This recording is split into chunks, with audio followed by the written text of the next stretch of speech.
Greetings viewers, this is Dr. Caleb Buckley, and today I'm going to be talking a little bit about retirement plans. And while this channel is mostly for school administrators, really applies to public employees in general, and just kind of how to shape your retirement picture as you're moving forward, whether you're a public employee in a pension system or whether you have 401k you took from private industry. Let's just talk a little bit about what are some of the things you can do to prepare yourself now.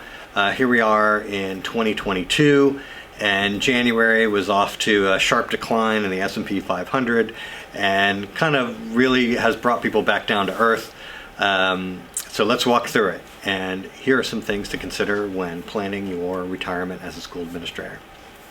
First of all, let's differentiate between two different types of funds. A lot of us that have been in private employment are familiar with 401ks or benefit systems that would be defined as contribution based. And that means you're putting money aside every month, maybe out of your paycheck withdrawal, maybe pre-tax dollars, and your ultimate benefit is going to be based on how much you contribute. That's called a defined contribution plan.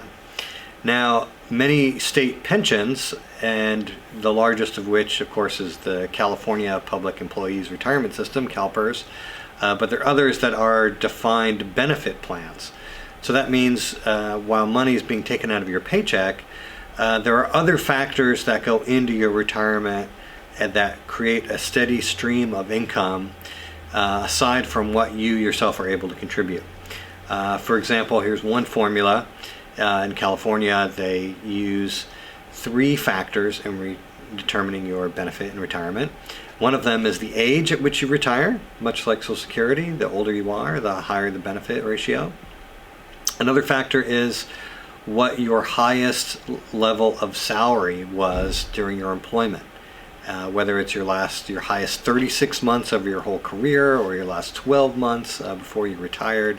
There's a certain measure that's taken of, okay, what is the highest salary range that you attained? And then thirdly is the number of years of service. So there are people that under these pension plans, they're really a dying breed, but many state employers offer them, many teaching systems have them, and basically you can go onto their websites and find a calculator and plug in all of your factors where you think you're going to wind up in terms of salary and years of service, and then figure out that magic section, that magic year where your benefit is not really going to increase that much more than your current salary is.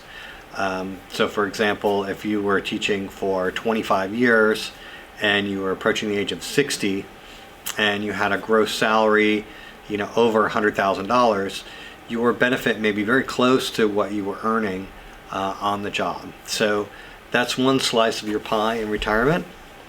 Another thing to look at, of course, is that we're contributing to Social Security in most of our school administrator jobs.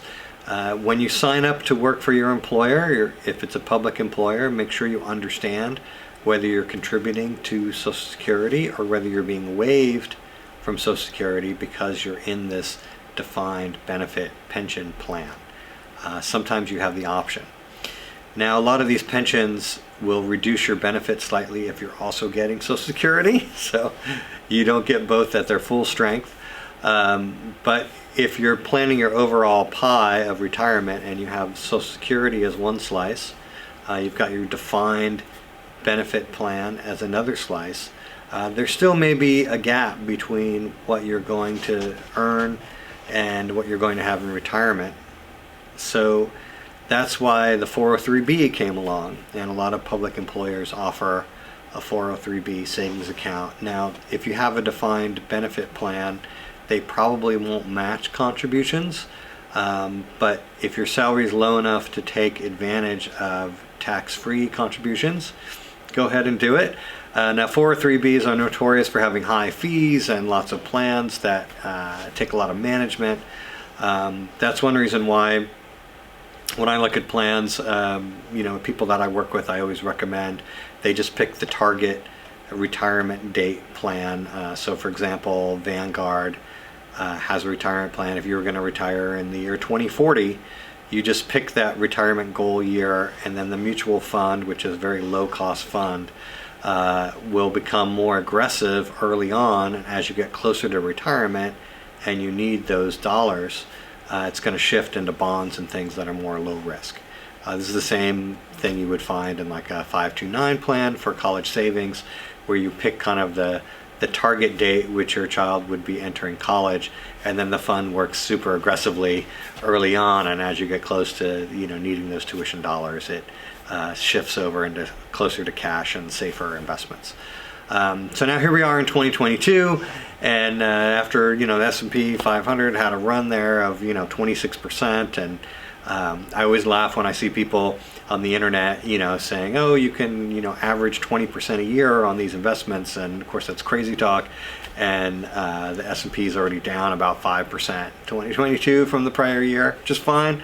But again, for retirement, you're going to be more likely in say a 403b of doing something called dollar cost averaging, where you're going to be putting the same amount of money aside every month, and when the market's low, you're going to be buying more of the market. When the market's high, you're going to be buying less of it. So you're really trying to average out your investment over time. So think carefully about these pension plans in the public sector, because they really are the gold standard. And if you years later find yourself in public employment, you really are going to be kicking yourself when you do the math and figure out that maybe you could have come over to the public sector a little sooner and had a couple more years in your pension plan, and your benefit would be exponentially higher.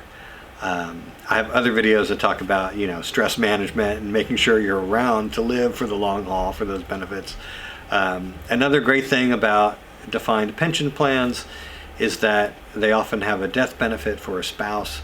So while you may be setting aside money, say in a term life policy or in a whole life policy, a lot of times once you claim your retirement benefit, you can accept a little bit less every month in your benefit and set aside a premium that would pay out to your spouse if they were to survive you. And that kind of takes the place of a life insurance policy, so that's a nice additional benefit. So I hope that has convinced some of you to both to set aside money for retirement, and also just to get into one of these systems where you may not make as much as in the private sector in some professions, but you're going to have guaranteed income for the rest of your life. That'll be very generous.